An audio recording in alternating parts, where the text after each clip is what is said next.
ছাড়ো আমাকে, ছাড়ো। তোকে ছেড়ে দেব, ঠিক আছে, ছেড়ে দিলাম। দেখো তো চিত্রগুলো স্বর্গে যাবে নাকি নরকে, দেখতেছি। যমরাজ আমাকে স্বর্গে বা নরকে না পাঠিয়ে আমাকে পৃথিবীতে পাঠিয়ে দেন। কেন?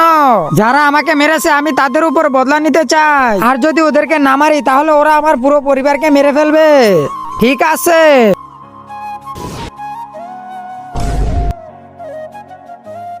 বাঁচাও, বাঁচাও, বাঁচাও আমাকে, ছেড়ে দাও, ছেড়ে দাও। থামো শালা, আমি তো তোদেরকে জীবিত ছাড়বো না। হ্যাঁ, পালাও সবাই। আরে বন্ধু, তুই তো আমাকে বাঁচিয়ে নিলি। তুই ওই তিনজনকে মারলি, ঠিক আছিল, কিন্তু তুই ওকে কেন মারলি? ও তো তোর বন্ধু ছিল, তাই না? আজকে দেখবো শয়তানকে হারিয়ে কে কে আল্লাহকে ভালোবাসে। যারা আল্লাহকে ভালোবাসে তারা ভিডিওতে একটা লাইক করে চ্যানেলটি অবশ্যই সাবস্ক্রাইব করবা। আর শয়তানকে ভালোবাসে লাইক সাবস্ক্রাইব কিছুই করতে হবে না। আর কমেন্টে আল্লাহর নামটি লিখে যাও। মহারাজ, আমার বন্ধুকে ছাড়া কোথাও ভালো লাগে না, এই জন্য। বাহ, ভালোই তো মিল। হ্যাঁ মহারাজ, বন্ধুর প্রতি তার অনেক ভালোবাসা। চল নরকে যাই আমরা।